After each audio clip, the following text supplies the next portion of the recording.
You think you know who likes you. You have this quiet confidence about it. Most of the people in your life, you assume, are basically on your side. And for the most part, that assumption keeps you functional, keeps you social, keeps you moving through the world without paranoia slowing you down every step.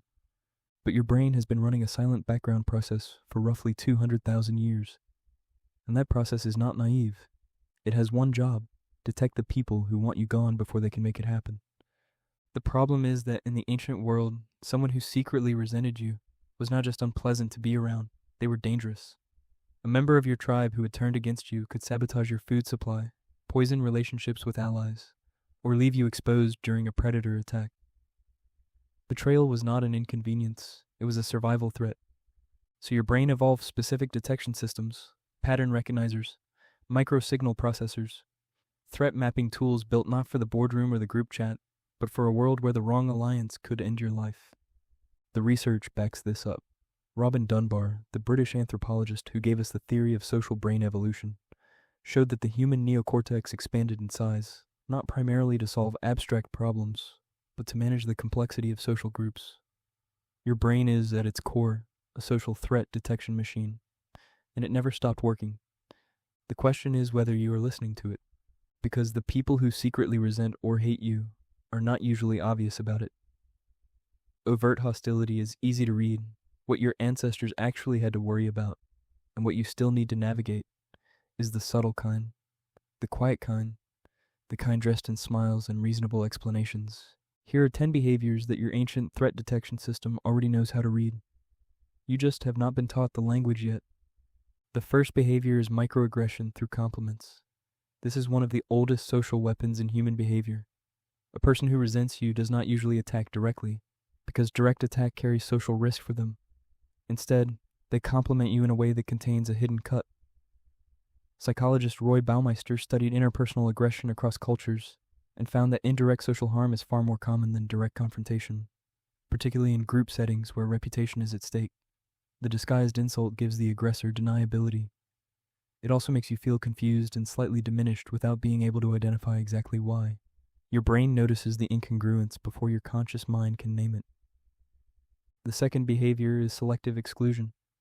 You find out about the meeting after it happened. The invitation arrived after the plan was already set. The conversation happened in a channel you were not in. Each individual incident has an explanation. Taken together, they form a pattern. Anthropologist Sarah Brosnan, who studies social dynamics in primates, demonstrated that exclusion from group activities is one of the primary ways both humans and our closest evolutionary relatives signal low social rank or group rejection. It is not random, it is targeted, and it is ancient. When someone consistently arranges situations so you are on the outside, your nervous system recognizes it as a form of exile, because for hundreds of thousands of years, exile was death. The third behavior is the false ally move. This is the person who agrees with you to your face and dismantles your position the moment you leave the room.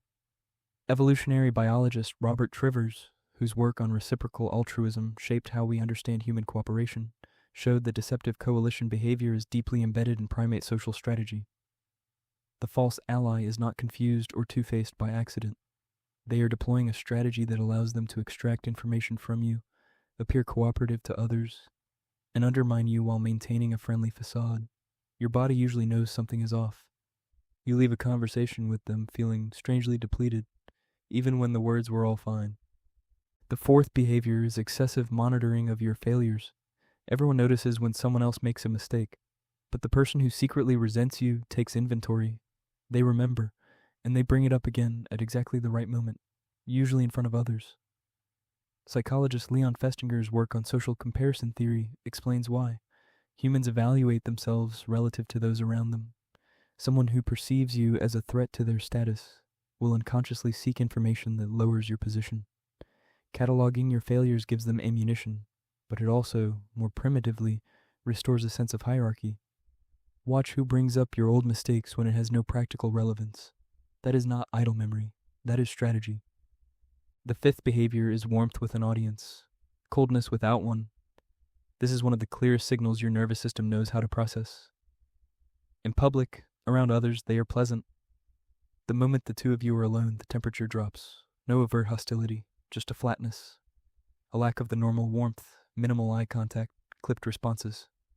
What is happening beneath the surface is that the social cost of revealed hostility has been removed.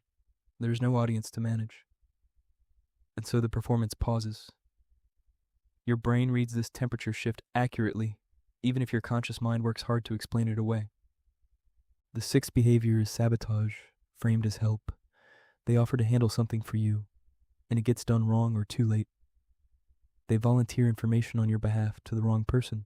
They give you advice that sounds reasonable and leads you slightly off course. Frans de Waal, the primatologist at Emory University, whose work on chimpanzee politics became foundational to understanding human power dynamics, documented this pattern extensively in primate communities. Active sabotage while maintaining a cooperative appearance is a high-intelligence social strategy.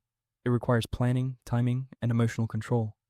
When someone's help consistently produces outcomes that are subtly bad for you, the explanation is not incompetence. The probability of that pattern being accidental decreases with each repetition. The seventh behavior is asymmetric reciprocity. You remember their birthday. They forget yours. You pick up the check. They stop reaching for it. You check in when they are struggling. They are unavailable when you are. On its own, any single moment is nothing. But reciprocity is the biological foundation of human social bonds. Anthropologist Christopher Boehm, who studies the evolution of moral behavior in hunter-gatherer societies, found that failure to reciprocate is universally interpreted across cultures as a signal of low investment in the relationship. When someone consistently fails to return social energy, they are communicating, often without full awareness, that you are not worth the investment. And in ancient terms, that is not neutral. That is a withdrawal of alliance. The eighth behavior is competitive interruption and idea theft. They cut you off mid-sentence, or they let you finish, say nothing, and then repackage your idea minutes later as their own contribution. Research in conversational dynamics by sociologist Gottman showed that control of conversational space is a form of dominance assertion. Interruption is not merely impolite, it is a territorial move. And the person who repeatedly takes your ideas and reintroduces them without attribution is doing something more calculated. They are harvesting your cognitive labor while erasing your social contribution. Your brain flags this even when your mouth stays quiet. The ninth behavior is the strategic withdrawal of validation. Most people in your life offer some baseline level of acknowledgement, a nod, a reaction, a small signal that what you said or did registered. The person who resents you withdraws this deliberately, not with obvious coldness, but with studied neutrality. No reaction to your announcement, silence where a response would be normal, blank effect when you share something important. Psychologist John Gottman, whose decades of research on relationship dynamics produced some of the most predictive models of interpersonal breakdown, identified contempt as the single most corrosive force in human relationships. Contempt is not anger. Anger at least acknowledges you.